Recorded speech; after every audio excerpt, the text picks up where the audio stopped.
ओम श्री गणेशाय नमः। ओम नमो भगवते वासुदेवाय।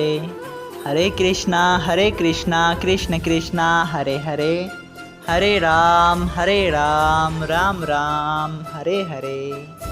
तव्हां सभिनी हरि भक्तन के नमस्ते।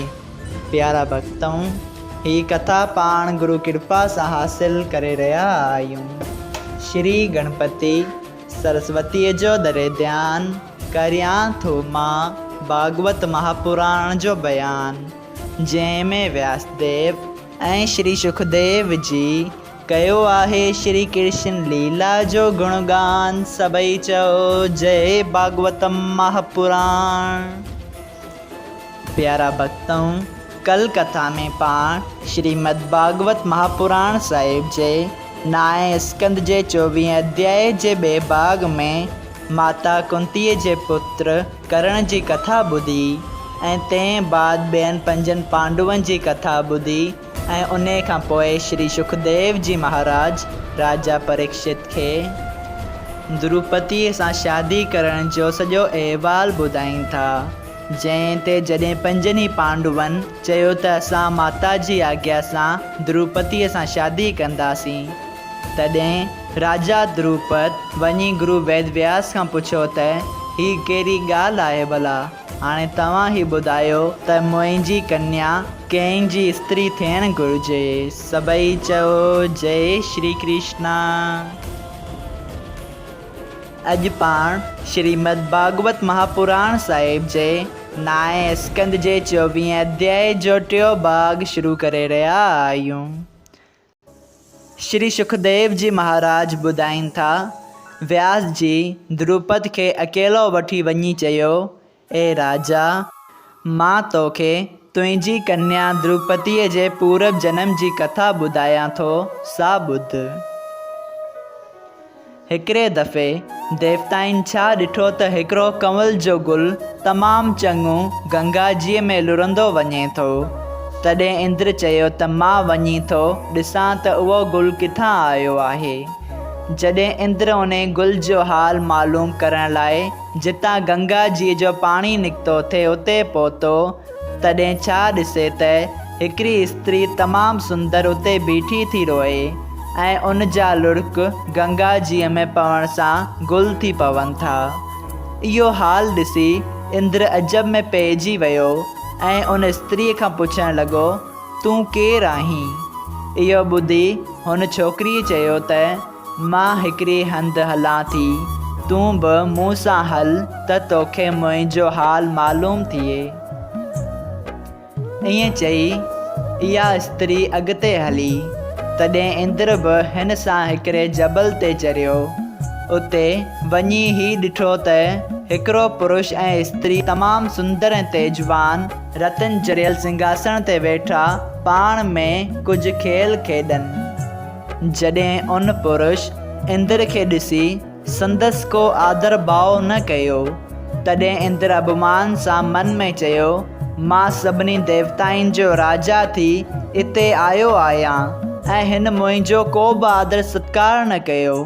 तॾहिं उहो पुरुष जो श्री महादेव अंतर्यामी हो, जीअं इंद्र ॾांहुं ॾिसी खिलियो तीअं इंद्र डप खां सुकी वियो।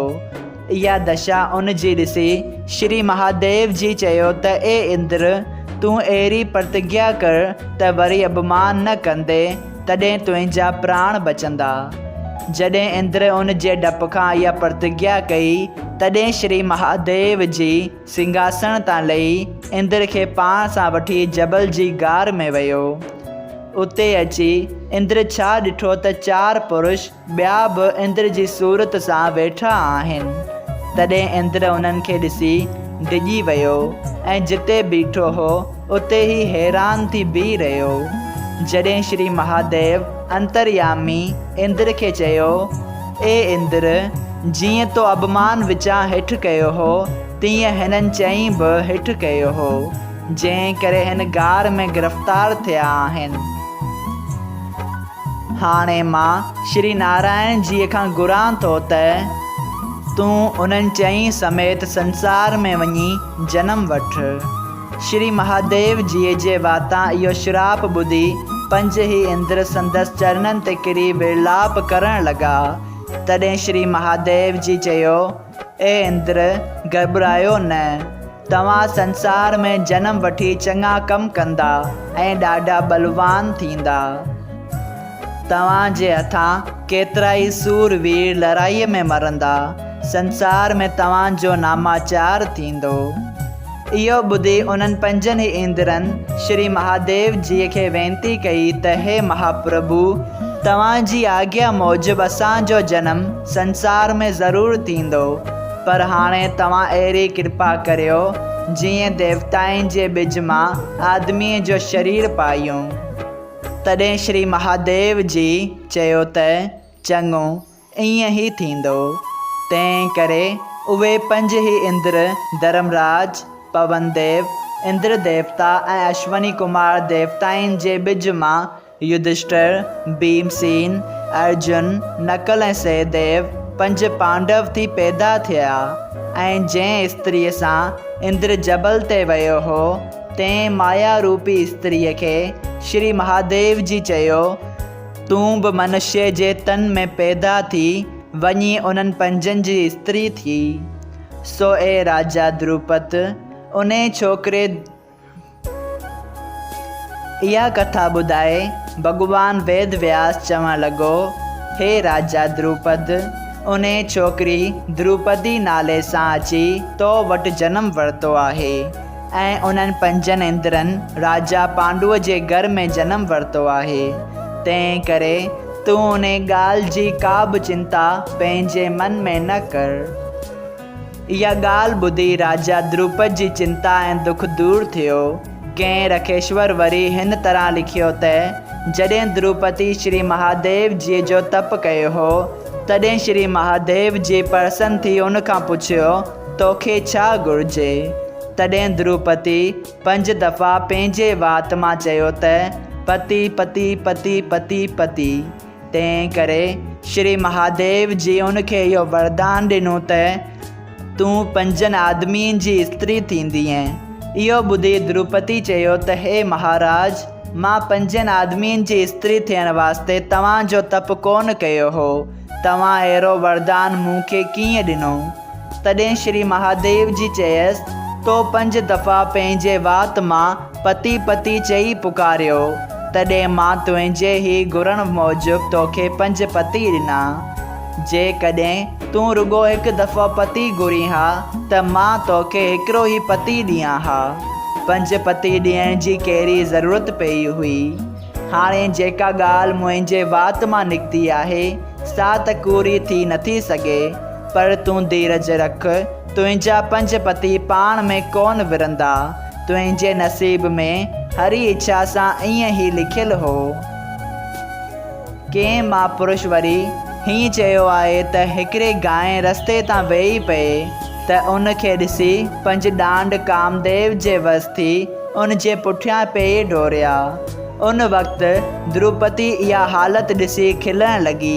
तॾहिं उन गांइ क्रोध में भरिजी द्रुपदीअ खे इहो श्राप ॾिनो त तूं मूंखे मुसीबत में ॾिसी मुंहिंजे मथां खिली थी, तंहिं करे तूं बि 5 पुरुषनि जी स्त्री थींदीअं। जंहिं करे द्रुपदीअ खे 5 पति मिलिया। सभई चयो जय श्री कृष्णा। सो प्यारा भक्तों, कंहिंखे मुसीबत में ॾिसी मथसि कॾहिं बि न खिलणु घुरिजे। सभई चयो जय श्री हरि। श्रीमद् भागवत महापुराण साहिब जे 9 स्कंद जो आख़िरी अध्याय यानी के 24 अध्याय 9 स्कंद सां गॾु संपूर्ण थियो। अगरि तव्हां सभिनी हरि भक्तनि खे हिन कथा मां लाभ हासिल थियो हुजे त कृपया हिन कथा खे ॿियनि हरि भक्तनि सां शेयर कजो त उन्हनि जो बि भलो थिए ऐं तव्हांजो बि भलो थिए। सभई चयो जय सिया राम। राधे राधे।